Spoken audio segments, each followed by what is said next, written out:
Welcome to Unclouded. I'm Ashley Brooks.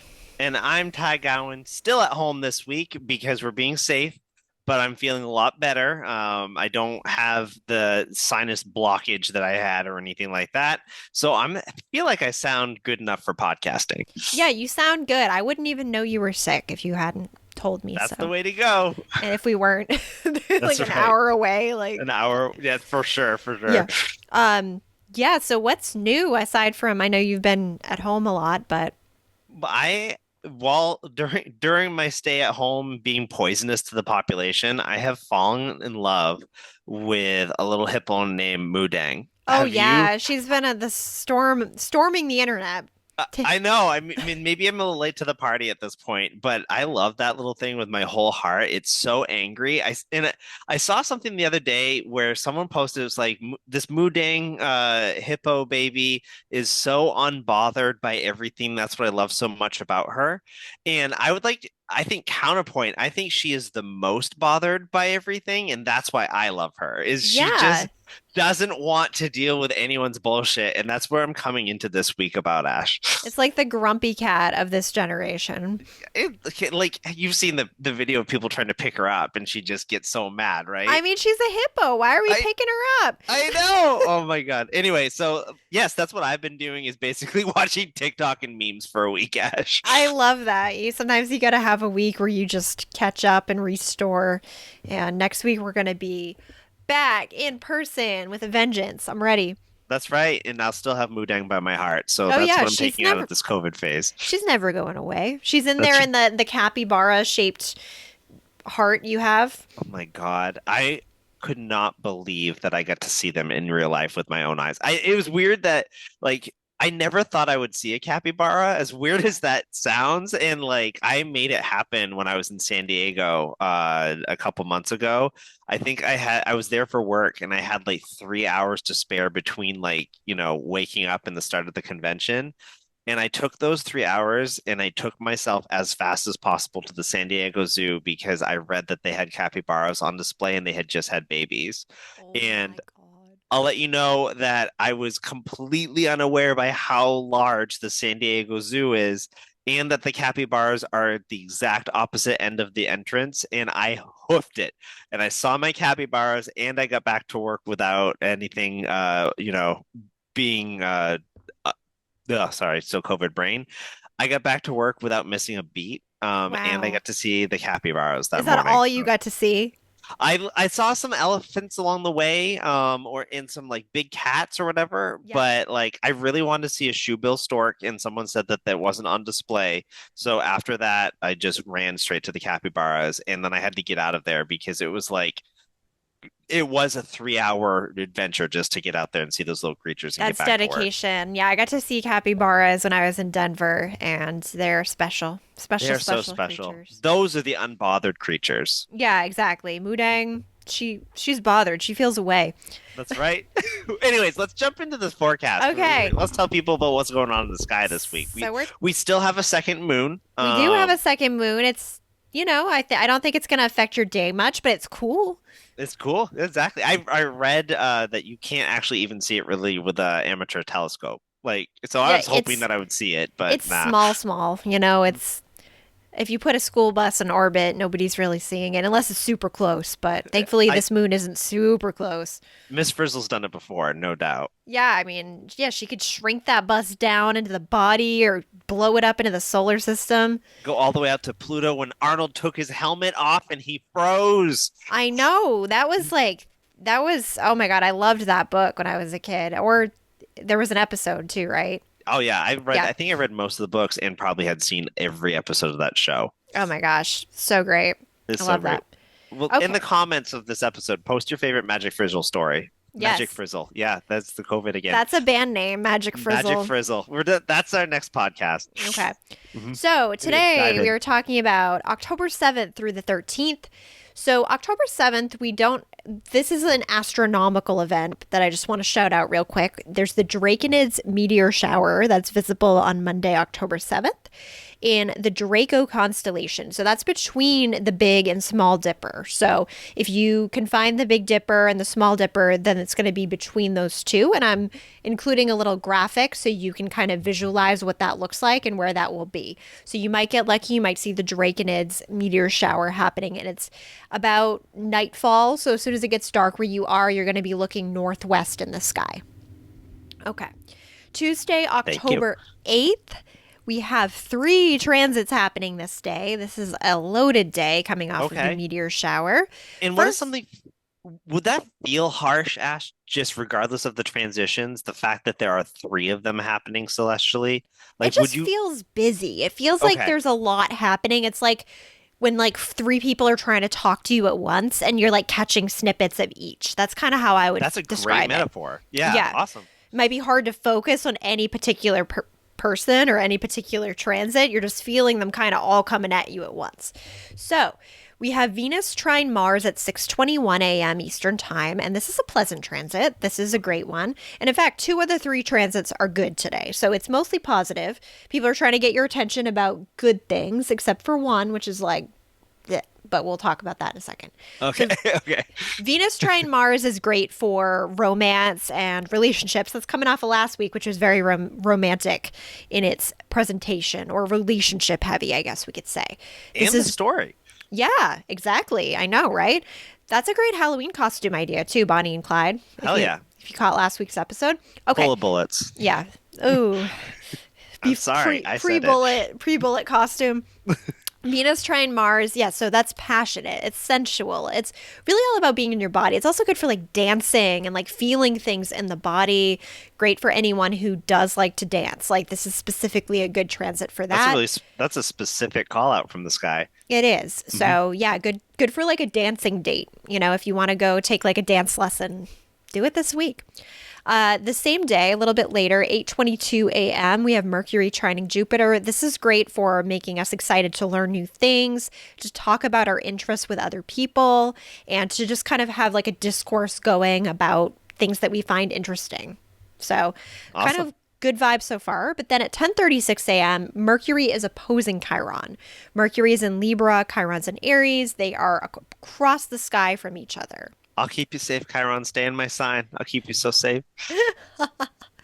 Mercury here is going to make conversations and communication a little bit more vulnerable. Chiron introduces that wounded healer energy, so it could make us feel more aware of like, oh, I don't think they responded well to that, or like, nobody laughed when I made that joke, Oh, or but that's just awareness. Like yeah, that's not so bad. it doesn't Like, have to be so bad, but you could get in your head about it. You could overthink, or you could be ah, like, "Oh, this reminds me of when I was 12 and everyone laughed at me." Like old weird that memories stuff. coming I up. get what you're saying. You're Yep. laying in Hmm. bed, you're like, "Why did I say that to my 12 like when my 12-year-old crush when I was in 7th grade? Like why did I say that to him?" You know, Ash, like I have like a degree in that. Like I yeah. can teach the master class of 1 a.m. comebacks. Oh You know, yeah. like It's like the George Costanza, like, you know, coming up with it like way after you're gone from the event. it's good to hear that that's like I'm not alone in that, I don't like think you that we're are. all doing that. Okay. Yeah, Uh-huh. exactly. If we had time, if we could freeze time to come up with a comeback, Man, I'd man. be witty. Oh, yeah. Yeah. Uh-huh.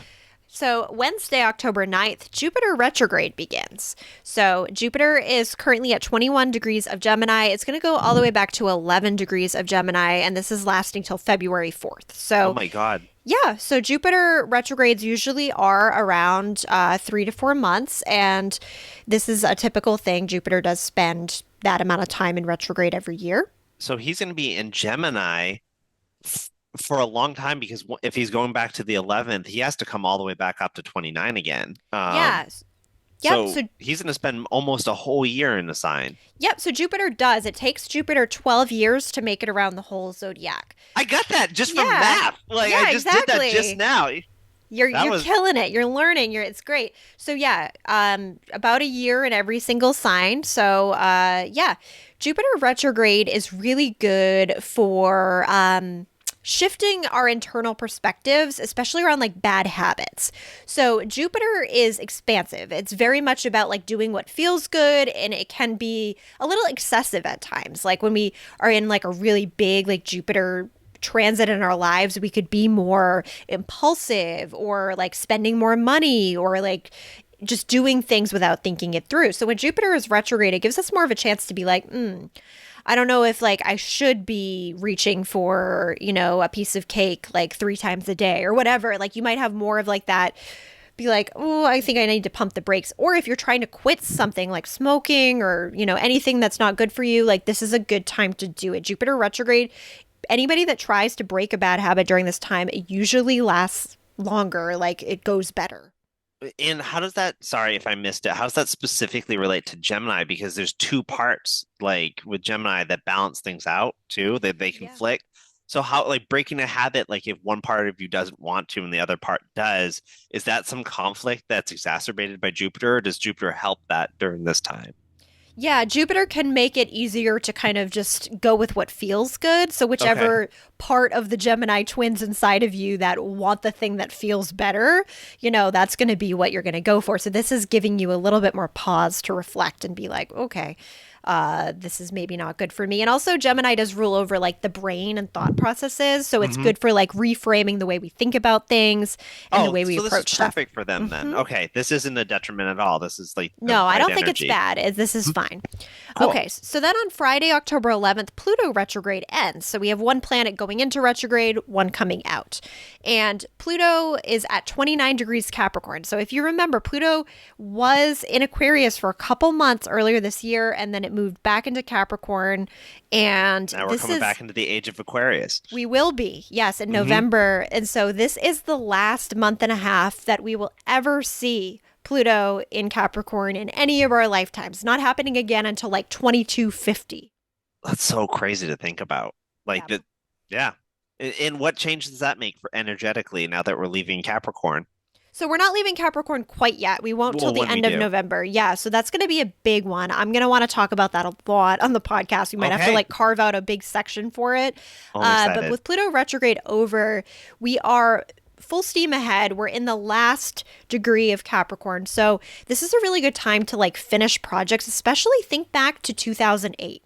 Think back to your life around 2008 because that's when Pluto initially entered Capricorn. So we're wrapping up stuff that was started around that time and We were in high especially school, or that was college for both of us, college. It right? was Yeah. college, Hmm. yeah. Hmm. So this would have been anything related to like traditions or stability or security in your life because Capricorn's all about that. So things could be shifting based on what you would have thought was like secure and safe for yourself back in 2008. It takes one whole Plutonian star sign to pay off your student loans. There's something wrong with the system. Is that, yeah, Yeah. right?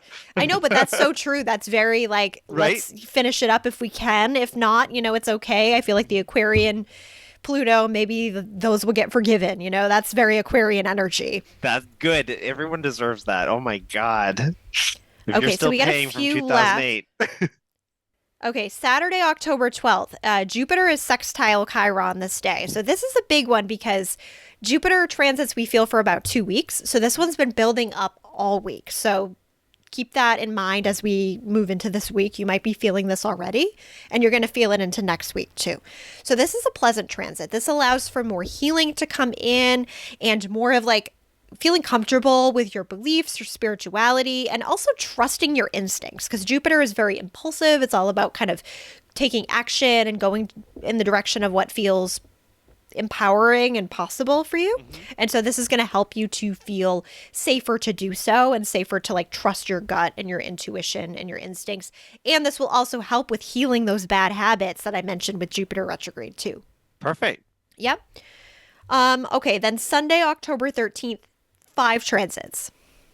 Okay, so this is another five people talking to you at the same time. Yeah, this is like probably sounds like noise, right? Five Yeah, yeah. transits. Hit me up with it. All right, we're going to go through them really quick. Mercury square Pluto, 10:02 a.m.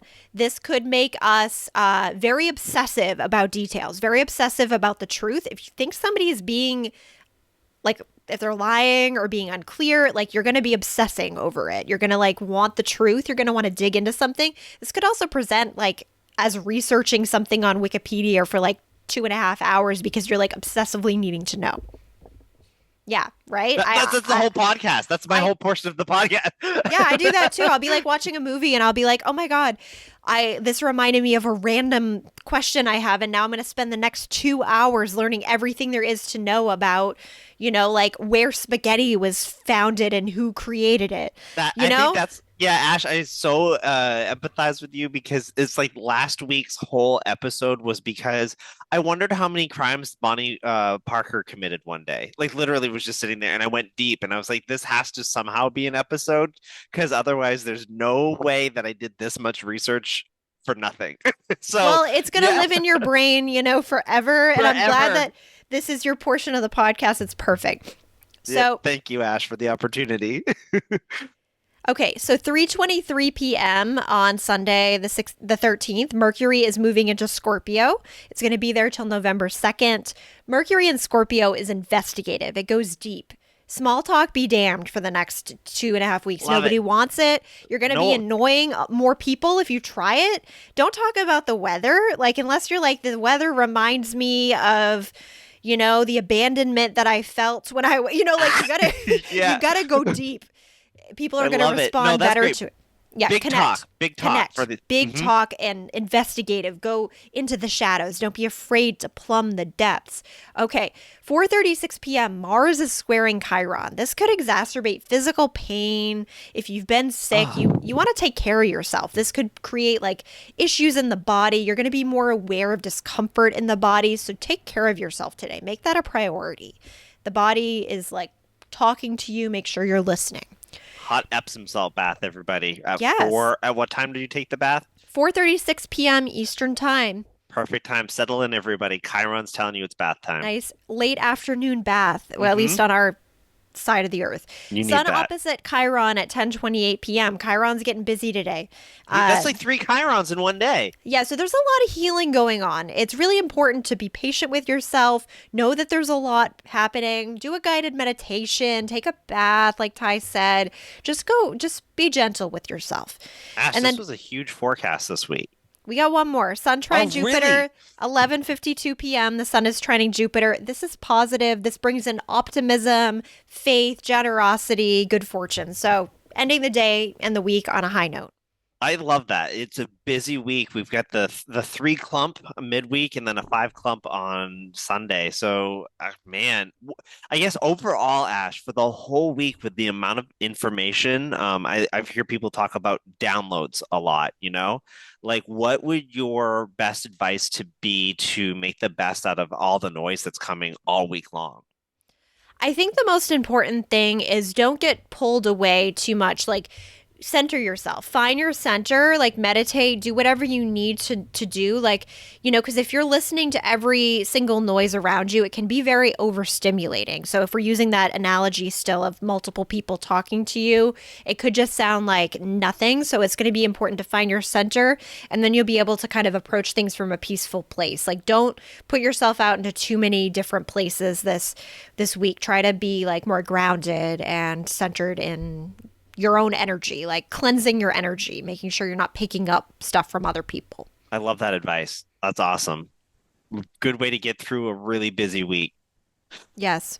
Ready to So, jump over mine? It's going to be less peaceful this time okay. because the topic this week is going to be children's horror. Children's horror. Oh Yeah, my gosh, you children's didn't even tell horror. me. Okay. Absolutely. Like So, horror involving children or like horror made for children? well, on this podcast, I would hopefully never want to talk about horror involving children. So we're going to go with what's your favorite horror story from childhood, Ash? We're going to do that. Okay. Hmm. So I had this book, and I haven't met anyone that has had this book. It was literally our second grade teacher, like, read this book to us around Halloween, and it was so messed up. It What was was like, it? it was called like Totally Haunted Kids, I believe, and it had like, it was a black cover, and it had like kids like falling and like on it.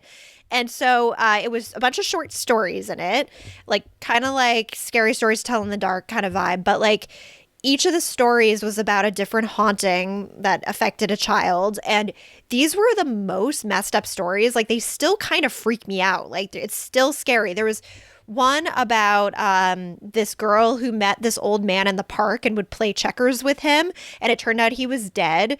And she had been playing checkers with a ghost. And then there was one about this family that moved into this haunted house. And there was like a blood spot where somebody had been killed. And every time they walked through it, it would be cold. And then, like, the violent ghost one time manifested. My Then God. there's like Keep multiple going, keep more. going. This is great. Okay, then there's another one where there was this little girl and her dad built her like a playhouse and like out back, and she started to like experience a haunting in the playhouse, and it turns out it was this little girl who was like abused and killed, and she was like trying to like hurt the other little girl because she wanted to take her place. Wh- What grade did your teacher read this to? Second grade, Like, I was 7. I don't know about that. You might be breaking my whole thesis for what I wrote about like children being good for horror or like horror being good for children. Well, Um, that those were too scary. Like, cause I read Goosebumps and those were scary, but they were like I could handle it, especially compared to that. Cause I ended up buying that book because I was so fascinated, and she didn't finish it. And there were, there's just so much dark stuff in there, and it was like marketed for kids, but it yeah. was like those are scary Was stories. that available at like one of those scholastic book fairs? Yes, that's Like, where I was it got it. aimed for our? That's amazing. I knew that. I can smell it. I got it with my Yikes pencils. That's so great. I think the one that I got from a Scholastic book fair, which is ironic because I really wasn't allowed to read horror at home. Like what I remember is that in elementary school, Village Elementary School had like a sunken reading room in the library Ooh, full of fun. pillows. And I remember like kind of sitting in Oh, the sunbeam, like reading horror stories there. why And can't we like, have that now? it's just so relaxing, right? Like Mm. I would take it. The sunken living room so I can read in it. I It's want great. like a mid-century conversation pit, and I want to fill it with pillows. Pillows and books would be Hmm. great. Yeah. My book of choice though was it was called In a Dark Room and Other Scary Stories. Do you remember that one? It I was don't kind of an know. anthology again. I can see the cover in my head. But the story that got me in that one was The Green Ribbon. Have you heard of that one? I think Jenny? it's a classic. Is it Jenny? I think her Yeah. name was Jenny. Our Yeah, friend Krista actually was her for Halloween like a while back. that's right. It's a Hmm. great story. Yeah. No, I'll let everyone can go read that story because we don't have time to Jenny rehash. always wore a green ribbon around her neck, and it was for a weird reason. It was So for a weird reason. Her husband didn't even know she until never took years it and years off. later. Never took it off. No, she couldn't. But let's dive into just kind of the nature of horror and why kids are attracted to it. And I actually did research on actual peer-reviewed articles because I didn't want to just throw a bunch of random information out into the ether there. But acceptable horror stories at an acceptable age, that I'm putting those asterisks in there because of your second grade teacher, for the most part, can help children grow and feel brave and accomplished by dealing with fears in a palatable way. It can help them learn to cope with real world fears and problem solve as they gain an understanding around about how things may be scary around them, but are also surmountable. Like those are what our children's horror is aimed at doing. It real life stressors that feel monstrous can be worked through by monstrous metaphors. And I wrote that while I had COVID, so I'm really proud of Great, myself. great Yeah. work. So I actually read a study that straight up said that horror is good for young development, which, I can't really imagine many parents from like our generation agreeing with that statement, but let me break it down for you real quick by this Dr. Colton Scriver in an article I read from Psychology Today. They broke horror fans into three distinct categories. There's the adrenaline junkie, there's the white knuckler, and then there's the dark coper. So the dark coper, I could really, it was fascinating, but Yeah, this is so interesting. I'm going to focus on the dark coper here for a second because that's the equation to what children are looking for out of horror. It's not a horror fan that's looking for a scare for the fun of it, but because the dark copper looks towards fear, to help them regulate their own feelings of anxiety. I thought that that was Mm. really interesting. By seeing how it's done, you can follow it and you can almost superimpose your own fears and anxieties on watching this blueprint of how it gets worked through. Well, that's Um, interesting too because even though that book I read was terrifying, it all had a happy ending. Like the kid was able to like work maybe with an adult to solve the problem. yeah, that's it. You're supposed to learn these lessons. Mhm. And I think the dark copper is how that happens for adults and probably children too, where they're seeing that a child might be having a scary experience in a safe environment, and so they can then practice those coping mechanisms where you were able to have that scary experience and then see an adult is always there. Like I Right. can find my peace in that. So this group has there was a quote that I like that says they have a feeling as if they learned how to make decisions under pressure, while others learned that they could handle more than they thought they could while dealing with fear in a safe environment. So seeing that kind of maybe does parallel over to what you were talking about as a child. For sure. Want to also date back to, read some stuff that made total sense to me that this concept really dates back hundreds of years of early childhood development through different generations of parenting. So instead of like looking at like the scary stories to tell in the dark, like you mentioned earlier, like those were really scary. Think also how like Roald Dahl with James and the Giant Peach invoked a sense of fear, but also education from that. Yeah. The Narnia series does the same thing, but almost with an adventurous twist. Mhm. And I think the big one that we mentioned before, because it comes up again and again, of amazing way to teach people problem solving, are the Grimm fairy tales. Oh, You for know, sure. Yeah. so you go back with the Grimm fairy tales, and you have like Hansel and Gretel. That's keeping kids safe from stranger danger. Like that's a really good Exactly. lesson to learn about that. And then Don't take even like candy from strangers. exactly. Same thing with like the Big Bad Wolf is an old story to keep kids out of the woods, which we talked about in I think the Urban Legends podcast, where you need to Yes. keep people or children safe, keep them out of the woods. Yeah, and like So fables, like old fables as well. yeah, exactly. And I think this all comes together in that form of children's horror is actually a developmental tool when done in the right setting, in the right circumstances for these kids to face their fears and show them that they can be beaten. I love that. That's really interesting. This is a cool Yeah, I thought it topic. was a really cool thing to dive into. So, do you want the dates now to see who this relates to? Yeah, let's jump in. Okay, so for you, I've got October 8th, 1943, in Columbus, Ohio. I don't have a time. Okay, so we will go without looking at the houses here. So this person is a Libra as well, and that makes sense. We're in Libra season. We're right in the middle of Libra season. Their moon is in Aquarius, and we don't know their rising sign.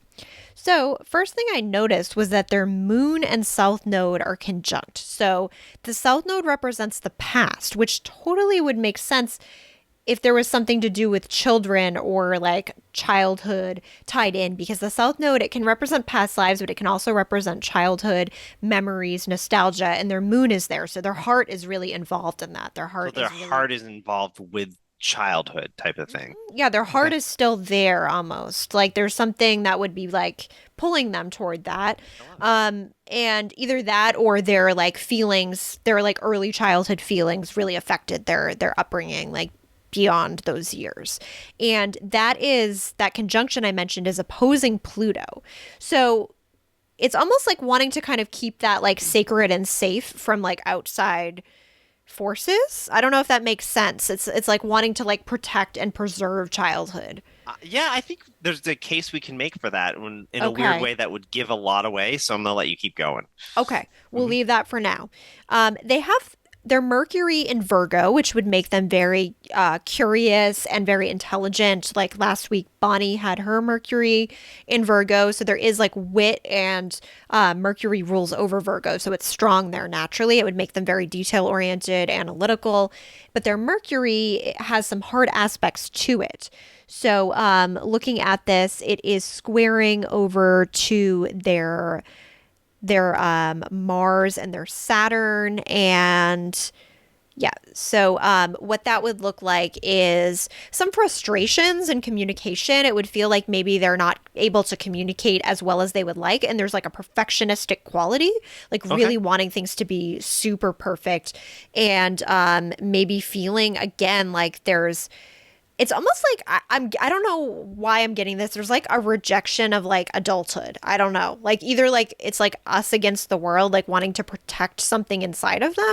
And maybe I'm reading too much into this because I know the theme is childhood or child horror, but it's almost like wanting to keep that safe.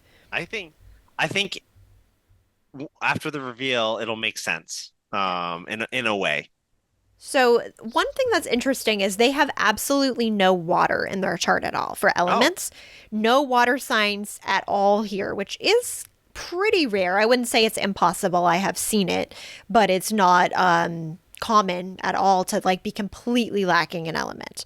So, with that, having no water in your chart would make somebody um, they wouldn't be as emotional. Like there wouldn't be as much emotion coming through and they wouldn't be as ruled by their emotions. Not doesn't mean they don't feel things, of course, but they're not going to be showing that a lot to other people. And again, they'd want to be keeping it safe. Like they might show it in the right circumstances, but it's kind of protected and preserved. And also it would make them not as like willing to like change their mind based on like sympathy for somebody. Like if, you know, if somebody comes to them with a problem, they're probably not going to be like, "Oh, there, let me give you a hug." It's going to be more like, "Well, have you tried doing this to solve the problem?" Like it's more like matter of fact and a little bit more like problem solving energy rather than like emotional comforting. that's really interesting. Yeah. And then Chiron is conjunct Venus for them squaring Uranus. I feel like this would make relationships a little iffy. Like there could be some issues with the relationships. These are like maybe setting you up for more of those star-crossed lovers situations Gotcha. potentially. I don't Okay. have relationship information on this person, unfortunately, to That verify is that. that is But okay. that's interesting. Yeah, we should do like a big like debrief at the end of the year or something like that, where we Yeah, like, we can like answer some questions that we had. yeah, totally. Are you So, ready to know who this is? yes. Well, you just did the natal chart for Goosebumps Arthur R.L. Stein. How, I know, how Wow. cool is that? Oh my God, a childhood That's hero. right. What was your favorite Goosebumps book?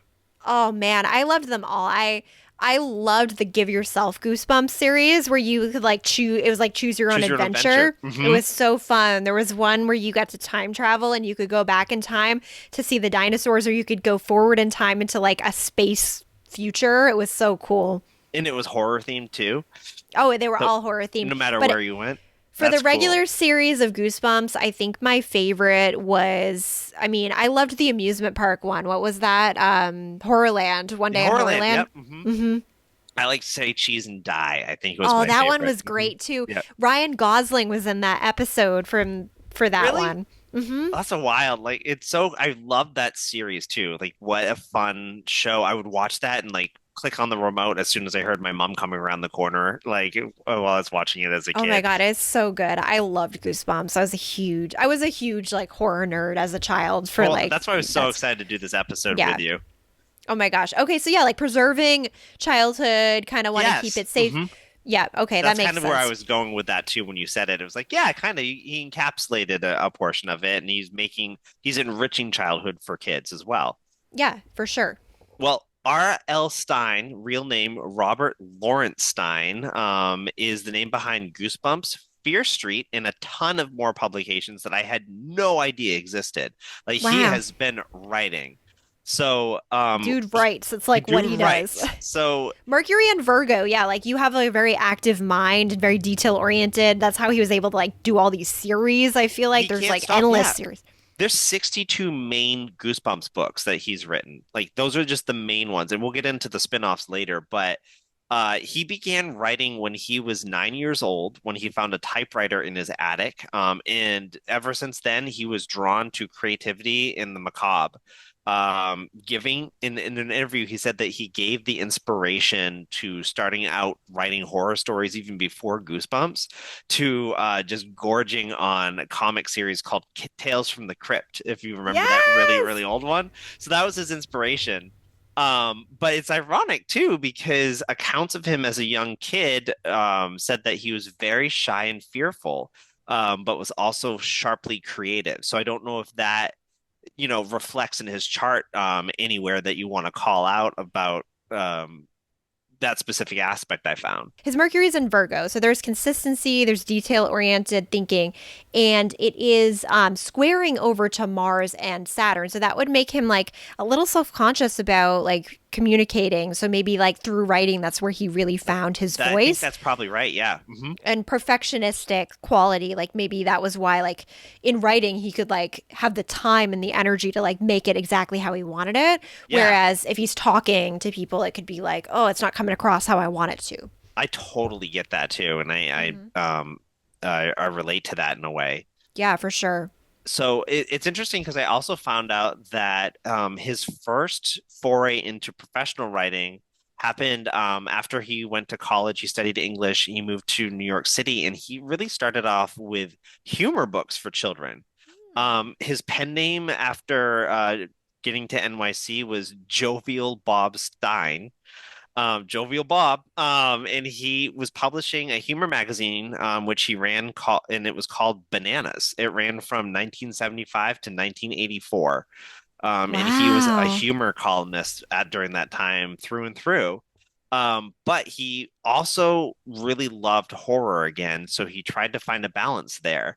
But things weren't happening really with the horrorscape, so he was doing other projects like, and this is going to blow your mind, he co-created and was the head writer for Eureka's Castle.